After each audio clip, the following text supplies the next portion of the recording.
আসসালামু আলাইকুম রহমতুল্লাহি ওবরাকাতুহ। দর্শক, আজকে একটি গুরুত্বপূর্ণ বিষয় নিয়ে আলোচনা করব। সেটা হচ্ছে যে আমাদের ফোন থেকে কিন্তু অযথা অনাকাঙ্ক্ষিতভাবে টাকা কেটে নিচ্ছে এবং আমাদের মনের অজান্তেই বিভিন্ন ধরনের সার্ভিস অটোমেটিক চালু হয়ে যাচ্ছে। এই সার্ভিসগুলো আপনি কীভাবে বন্ধ করবেন?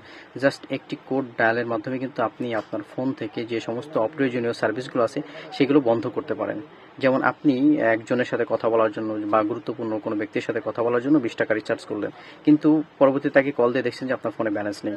হ্যাঁ, এই টাকা রিচার্জ করার সাথে সাথেই কিন্তু আপনার ফোনের ব্যালেন্সটা কেটে নিয়েছে। এই যে টাকাটা কোথায় গেল এবং কীভাবে কাটলো এটা আপনি নিজেও জানেন না অনেক ক্ষেত্রে। হ্যাঁ, এ ধরনের অনেক সার্ভিস আছে যেগুলো ফোন কলের মাধ্যমে বা SMS এর মাধ্যমে আমাদের অ্যাক্টিভ হয়ে যায়। তো এই যে অ্যাক্টিভ করা অপ্রয়োজনীয় সার্ভিসগুলো কিভাবে আপনি বন্ধ করবেন, জাস্ট এই ভিডিওটি দেখুন। হ্যাঁ, আমি একটি কোড বলে দিচ্ছি প্রত্যেকটা অপারেটরের জন্য, যেমন বাংলালিংক, এয়ারটেল, গ্রামীণ বা হচ্ছে জিপি, যেগুলোই বলেন না কেন।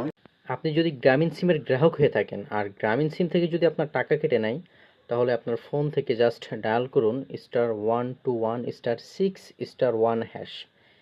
এটা ডায়াল করার পর পরবর্তীতে আপনাকে একটি নোটিফিকেশনের মাধ্যমে জানিয়ে দেওয়া হবে যে আপনার টাকা কেটে না সকল সার্ভিস বন্ধ হয়ে গেছে। যদি আপনি বাংলালিংক গ্রাহক হয়ে থাকেন তাহলে আপনি ডায়াল করুন *121*7*1*2*1#।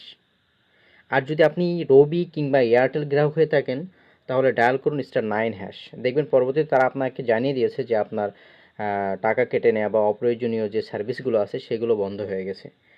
যদি আপনি টেলিটক গ্রাহক হয়ে থাকেন তাহলে মেসেজ অপশনে গিয়ে টাইপ করুন STOP স্টপ স্পেস ALL, তারপর পাঠিয়ে দিন 335 নাম্বারে।